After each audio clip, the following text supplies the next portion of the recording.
Gormala. All that night I thought of the dead child and of the peculiar vision which had come to me. Sleeping or waking, it was all the same. My mind could not leave the parents in procession as seen in immigration, or their distracted mien in reality. Mingled with them was the great-eyed, aquiline-featured, gaunt old woman who had taken such an interest in the affair and in my part of it. I asked the landlord if he knew her, since, from his position as postmaster, he knew almost everyone for miles around. He told me that she was a stranger to the place. Then he added, "I can't imagine what brings her here. She has come over from Peterhead 2 or 3 times lately, but she doesn't seem to have anything at all to do. She has nothing to sell, and she buys nothing. She's not a tripper, and she's not a beggar, and she's not a thief, and she's not a worker of any sort. She's a queer-looking lot anyhow. I fancy from her speech that she's from the west, probably from some of the far-out islands. I can tell that she has the Gaelic from the way she speaks." Later on in the day, when I was walking on the shore near the Hawklaw, she came up to speak to me. The shore was quite lonely, for in those days it was rare to see anyone on the beach except when the salmon fishers drew their nets at the ebbing tide. I was walking towards Whinnyfold when she came upon me silently from behind. She must have been hidden among the bent grass of the sandhills, for had she been anywhere in view, I must have seen her on that desolate shore. She was evidently a more imperious person. She at once addressed me in a tone and manner which made me feel as though I were in some way an inferior, and in somehow to blame. "What for did ye not tell me what ye saw yesterday?" Instinctively I answered, "I don't know why. Perhaps because it seemed so ridiculous." Her stern features hardened into scorn as she replied, "Are death and the doom then so ridiculous that they pleasure ye until silence?" I somehow felt that this was a little too much, and was about to make a sharp answer, when suddenly it struck me as a remarkable thing that she knew already. Filled with surprise, I straightway asked her, "Why, how on earth do you know? I told no one." I stopped, for I felt all at sea. There was some mystery here, which I could not fathom. She seemed to read my mind like an open book, for she went on looking at me as she spoke, searchingly, and with an odd smile. "Eh, laddie, do you no ken that you have een that can see? Do ye no understand that ye have een that can speak? Is it that one with the gift of second sight has no an understanding of it? Why, your face when ye saw the mark of doom was like a printed book to een like mine." "Do you mean to tell me," I asked, "that you could tell what I saw simply by looking at my face?" "Na, laddie, not all that, though a seer am I, but I knew that you had seen the doom. It's not that varied that there need be any mistake. After all, death is only one, in whatever way we may speak." After a pause of thought, I asked her, "If you have the power of second sight, why did you not see the vision, or whatever it was, yourself?" "Eh, laddie," she answered, shaking her head, "'tis little ye ken o' the wark o' the fates. Learn ye then that the voice speaks only as it listeth to chosen ears, and the vision comes only to chosen een. None can will to hear or to see, to pleasure themselves." "Then," I said, and I felt that there was a measure of triumph in my tone, "if to none but the chosen is given to know, how comes it that you, who seem not to have been chosen on this occasion at all events, know all the same?" She answered with a touch of impatience, "Do ye ken, young sir, that even mortal een have power to see much, if there be behind them the thought that the knowledge and the experience to guide them are right? How, think ye, is it that some can see much, and learn much as they gang, while others go blind as the modowart at the end of the journey as before it. Then perhaps you will tell me how much you saw, and how you saw it. Ah, to them that have seen the doom, there needs but small guidance to their thoughts. Too lang and too often have I my sin seen the death sark, and the watch cradle and the dead hole, not to know when they are seen to either een. Na, laddie, what I kent of your seeing was no by the gift, but only by the use of my proper een.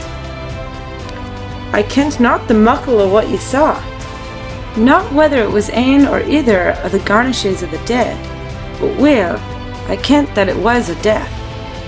Then, I said interrogatively, second sight is altogether a matter of chance.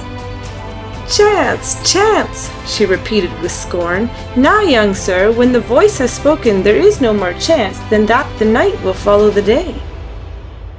You mistake me, I said, feeling somewhat superior now that I had caught her in an error. I did not for a moment mean that the doom, whatever it is not a true forerunner. What I meant was that it seems to be a matter of chance in whose ear the voice, whatever it is, speaks, when once it has been ordained that it is to sound in the ear of someone. Again she answered with scorn. Na, there is no chance o' aught about the doom. Them that send forth the voice and the seeing know well to whom it is sent and why. Can ye not comprehend that it is for no barren play that such goes forth? When the voice speaks, it is mainly followed by tears and woe and lamentation. Nay, nor is it not only one bit manifestation that stands by its lanes, remote and isolate from all ither. Truly 'tis but a part o' the great scheme of things. And be sure that whoso is chosen to see or to hear is chosen well, and must have their part in what is to be, on to the very end. Am I to take it, I asked, that second sight is but a little bit of some great purpose which has to be wrought out by means of many kinds, and that whoso sees the vision, or hears the voice, is but the blind unconscious instrument of fate? Aye, laddie. Weel enough the fates know their wishes and their work. No need to the help or the thought of any human, blind or seeing, sane or silly, conscious or unconscious. All through her speaking I had been struck by the old woman's use of the word fate, and more especially when she used it in the plural. It was evident that Christian though she might be, and in the West they are generally devout observants of their duties of their creed, her belief in this respect came from some of the old pagan mythologies. I should have liked to question her on this point, but I feared to shut her lips against me. Instead, I asked her, "Tell me, will you, if you don't mind, of some case you have known yourself of second sight? 'Tis no for them to brag or boast to whom has been given to see the work of the hand of fate. But sin ye are yourself a seer, and would learn, then I may speak. I have seen the sea ruffle without cause in the very spot where later a boat was to gang doon. I have heard on a lone moor the hammering of the coffin right when one passed me who was soon to die. I have seen the death sark fold round the spirit of a drowned one, in baith my sleeping and my waking dreams. I have heard the setting doom of the spikes, and I have seen the weepers on a the crude that walked. Aye, and in many and neither way have I seen and heard the coming of the doom." "But did all the seeings and hearings come true?" I asked. "Did it ever happen that you heard queer sounds or saw strange sights, and that yet nothing came of them? I gather that you do not always know to whom something is going to happen, but only that death is coming to someone." She was not displeased at my questioning, but replied at once, "Na doot! But there are times when what is seen or heard has no manifest following. But think ye, young sir, how many a corpse still waited for lies in the depths of the sea? How many lie out on the hillsides, or are fallen in deep places where their bones whiten unkent? Nay, more, to how many has death come in a way that men think that the work of nature, when his hastening has come frae the hand of man, untold." This was a difficult matter to answer, So I changed, or rather varied the subject. How long must elapse before the warning comes true? Ye know yourself, for but yestreen ye has seen how the death can follow hard upon the doom. But there be times, nay mostly are they so, when days or weeks have passed away ere the doom is fulfilled. Is this so? I asked. When you know the person regarding whom the doom is spoken. She answered with an air of certainty, which somehow carried conviction secretly with it. Even so. I know one who walks with the earth now in the pride of his strength. But the doom has been spoken of him. I saw him with this very e'en lie prone on the rocks, with the water rinnin' down from his hair. And again I heard the minute bells as he went by me on a road where there's no bell for a score of miles. Aye, yet again I saw him in the kirk itself with corbies flying round him and mare gathering from afar. Here was indeed a case where second sight might be tested, so I asked her at once, though to do so I had to overcome a strange sort of repugnance. Could this be proved? Would it not be a splendid case to make known, so that if the death happened, it would prove beyond all doubt the existence of such a thing as second sight? My suggestion was not well received. She answered with slow scorn. Beyond all doubt. What is there that doubts beyond o' the doom? Learn ye too, young sir, that the doom and all thereby is known for trafficking with them that only cares for curiosity and publicity. The voice and the vision of the seer is no for fine madams and idle gents to while away their time in play-toy make-believe. I climbed down at once. Pardon me, I said. I spoke without thinking. I should not have said so. To you at any rate. She accepted my apology with a sort of regal inclination. But the moment after, she showed by her words that she was, after all, but a woman.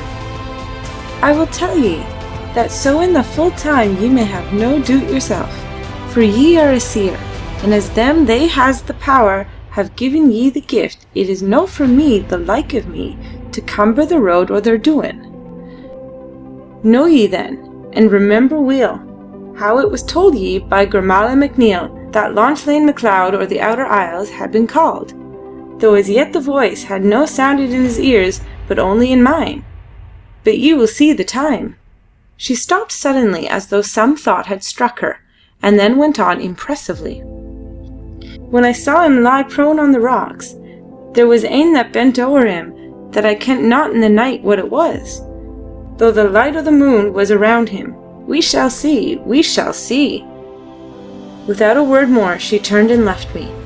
She would not listen to my calling after her, but with long strides passed up the beach and was lost among the sandhills.